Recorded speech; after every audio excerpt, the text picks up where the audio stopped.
What's good, everybody? Today, bro, I was going through my room, right, and I looked at this bag. Oh, this bag really helped pave the way for fashion, bro. This right here is like a starter kit, bro. And if you really want to go to it, like if we're ranking bags, this is a top tier bag, and I'm gonna tell you guys why, right? This bag came around, I think it came out in like 2015. I might be wrong, but somewhere in that era, right?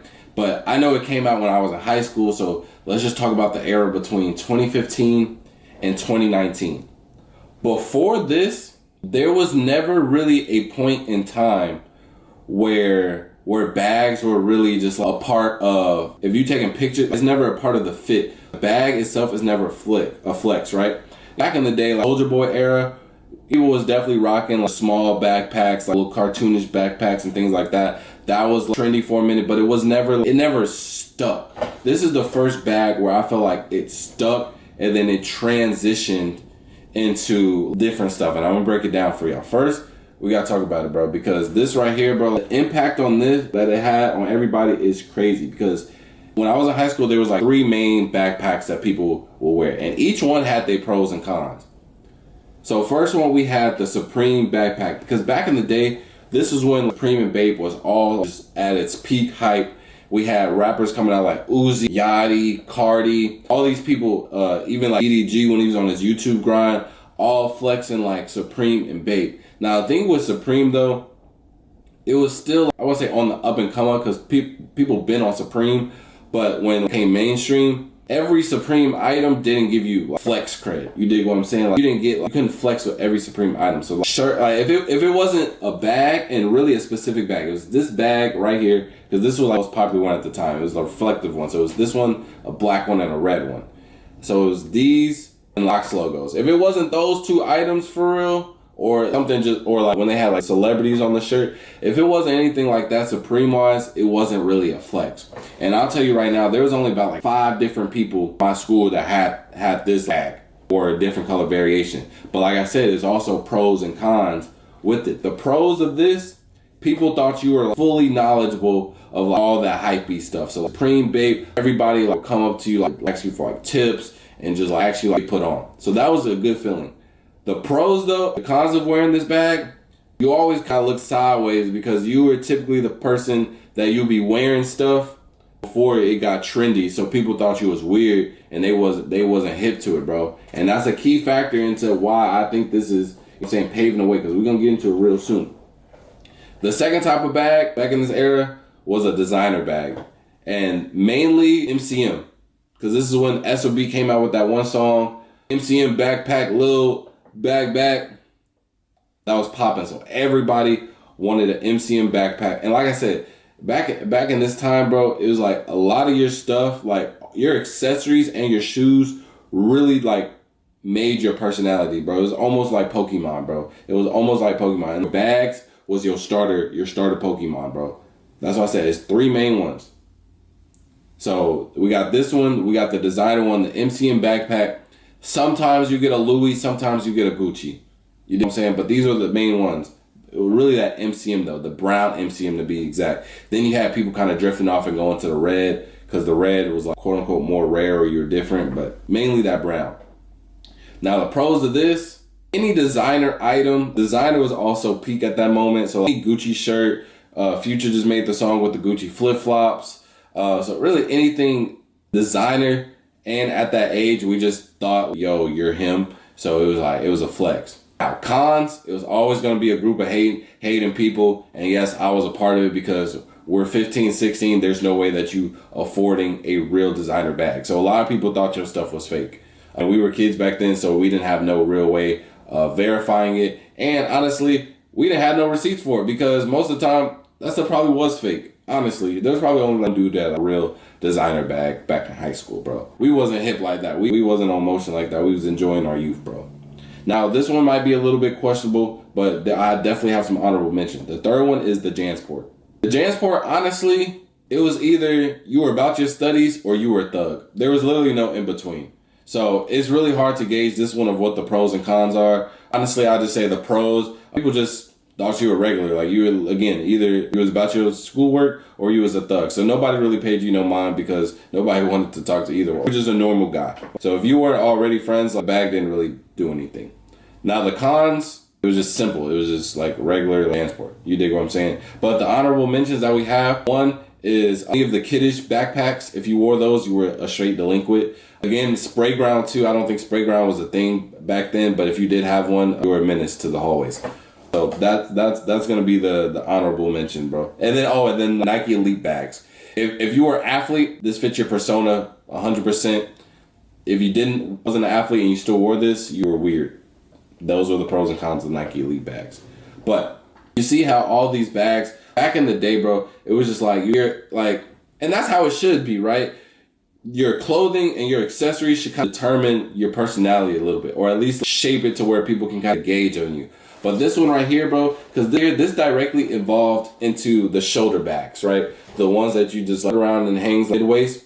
Because the next year, because I ain't gonna lie, look, school wasn't for me. I had straight A's. I would always just skip class though, because I would finish my work or I'd be too advanced. So I'm just always carrying this bag, and I'm like, dang, sometimes it be ruining. You know what I'm saying? I want people to see the V-Lone on my back. So I'm like, it's ruining my fits. Then they came out with the Supreme shoulder bags. Now this is also the time where that 2016 XXL Cypher came out, and Uzi had the big old red Goyard bag. Now see, we as a society, we wasn't fully transitioned yet to accepting everything. So we thought it was a little fruity. But that's when they started doing the little Supreme shoulder bags. And I seen a couple of people wearing it. And I was like, well, hold on. I might be able to, I was always back in there, I always wanted to start something new. Be different, right? So I was like, let me go ahead and buy it. So I bought that John the whole semester. Because I replaced that as my backpack. Because again, I never had no papers to wear. So I, like the few papers that I needed to take home and come back, I just fold them, put it in there, and boom, go about my day. But it was good because, one, it was still Supreme. Like I said, certain Supreme accessories, as long as it's Supreme, you good to go. And then you could either keep it in the front or you could put it in the back depending on your outfit. So that was fire.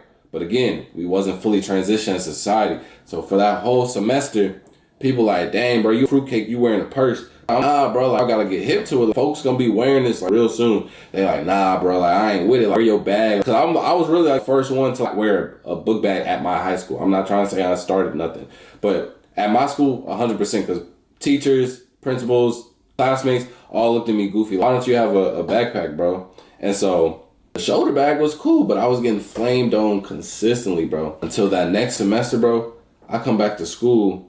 Because that's when it actually started like mainstream a little bit after the next semester. Why everybody come back with like little cheap versions, little JanSport versions. Or like I forgot what other brands had it. But like none of them was Supreme either. That's how you know. Because like Supreme Johns went up in price. So I still had them. You know what I'm saying? Mine was still a flex. But it's like everybody coming with it. And it's like, dang, bro, y'all was just flaming me last semester. But I feel like if we never had this like Supreme backpack, right? Because this essential item was just cultivated in that whole 2016 era, right? Where just everything was just like popping off. Like you got Yachty, you got Uzi, you got Cardi, you got all the hypebeast stuff, you got reselling at its max. You dig what I'm saying? And so like, everybody's just like transitioning. It's like, oh dang, but we did see that Supreme bag that was popping off before. Now that they popularized the Supreme came out with the bags first. And so now that we're seeing those, we like, hold on, this Supreme and it's what the rappers wearing. Oh yeah, we copped that. That's why the price went up so fast. And from that point on, I feel like that's where people just started being able to express themselves. Like, it was a whole collab of just everything happening in that 2016 era. But this John, it started it, bro, because this was like first bag that was like flex accessory. Then we started, hold on, we might need to start adding like accessories to our swag. Nobody was really adding like accessories or like other items to like fits. Like, it was just standard, bro. Polo and some cargos. That's it. But now we're getting creative. So now we're in the shoulder bag era, which I was cool with it. I never got credit for anything. I'm okay with that because it's probably another dude in another city that wants credit. You feel what I'm saying? I don't really care, but I know at my school, I literally seen the transition, bro. And then from that point on, everybody was just like, in this world where we're just expressing ourselves freely with our clothes, and people are starting to just now experiment with themselves and what their aesthetic is. Now it's coming to a point where it's just everybody just copy and paste. So I was like, this stuff right here, I hope we can go back to like a little vintage. I guess when this is vintage now, I don't know. But like, whereas we going back to like actually like being creative, because like everything like that's like putting stuff onto is like it's just copy and paste of another dude. You just did it with a different piece of clothing. You dig what I'm saying? But this era right here, bro, Supreme really changed how people look, bro. That whole culture just changed how everything looked. And like I said, this is also in a time where like StockX wasn't super relevant, prevalent, you know what I'm saying? And so it's like, you still gotta like hunt down these pieces, bro. And it's like, and with you hunting down the pieces and you not really seeing inspiration on other websites or on, you know what I'm saying, social media, it's like you really gotta experiment, bro. You really gotta experiment, and you really gotta like go through the trials and tribulations of potentially getting flamed on. But once it clicks, you can really run with it. And if you run with it and you're confident in it, you can really start the trend. And even if you don't start the trend, it's gonna come back around eventually, bro. Because somebody else gonna do it and it's gonna get popular.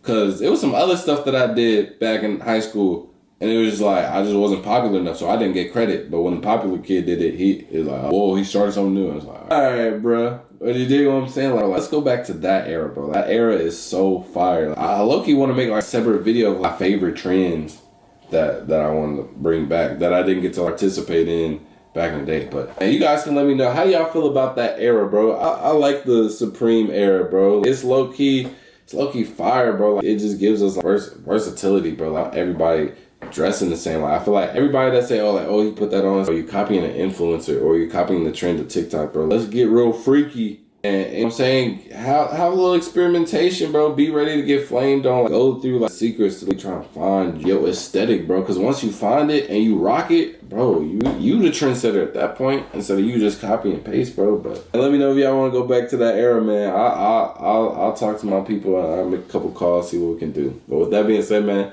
I'll see y'all next video. Peace.